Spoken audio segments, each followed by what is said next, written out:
Donc salut à tous, aujourd'hui on se retrouve pour une nouvelle vidéo et on va parler de deux animés qu'il faut absolument voir qui sont disponibles sur Netflix. Donc si vous voulez pas forcément les voir sur Netflix, vous pouvez, voilà, c'est juste que je les ai pris sur Netflix et que si vous avez Netflix, c'est deux animés qui sont super bien. Enfin bref, on commence. C'est un animé du genre drama, fantasy, romance, science-fiction, slice of life et dans le thème guerre, militaire, quotidien et steampunk. L'anime est basé sur le roman Violet Evergarden, donc le même nom que la série, de Akatsuki Kana. Et oui, Akatsuki, perso je le dis comme l'Akatsuki quoi, mais je sais pas. La guerre opposant enfin bref, le truc chelou que vous voyez à l'écran, à l'Empire Galdric a finalement pris fin après 4 ans de longues années de conflit. Donc en gros, c'était la guerre pendant 4 ans et le conflit c'est fini et après l'histoire débute. Violet, une jeune fille formée dans le seul but de décimer les ennemis, est hospitalisée suite à une violente opération après avoir perdu. Elle se raccroche au dernier mot de son major, son supérieur hiérarchique, mais sans comprendre la signification de ces mots. Elle se remet de ses blessures. Violette est adoptée par la famille Evergarden, mais elle se sent pas à l'aise avec sa nouvelle famille. Elle décide de commencer une nouvelle vie à CH Post, une entreprise postale.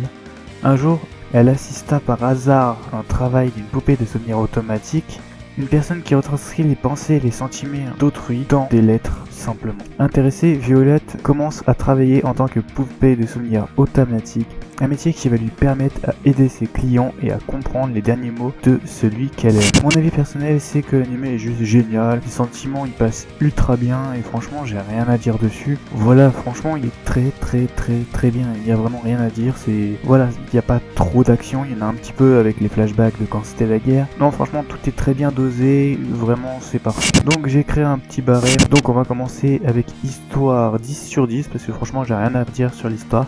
L'animation 10 sur 10, l'évolution des personnages 10 sur 10, parce qu'ils évoluent bien au fur et à mesure du temps, etc. Et franchement c'est nickel. Le fanservice 10 sur 10 vu qu'il n'y en a pas du tout.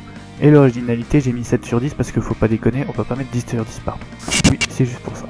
On va passer avec l'animé suivant, Gate. C'est un animé du genre action, aventure, fantasy, seinen, dans le thème autre monde, guerre, militaire, otaku, politique.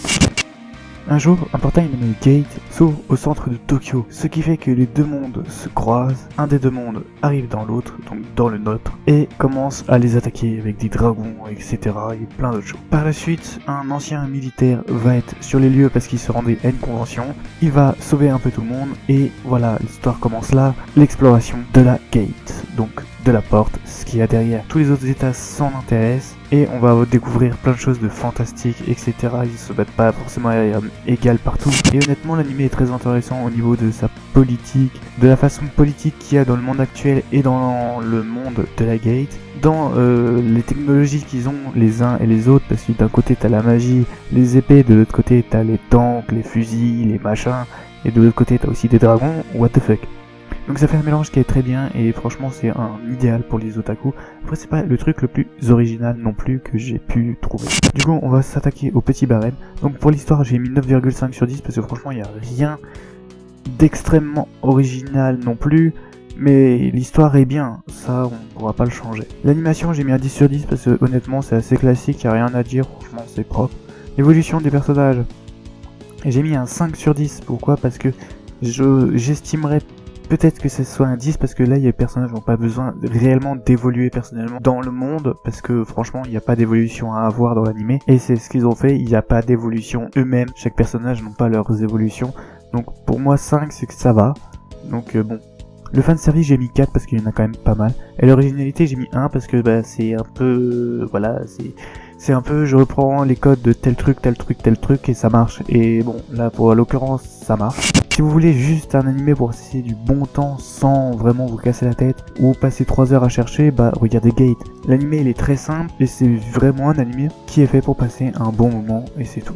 Donc c'est tout pour ces deux animés qui ont rien à voir entre eux.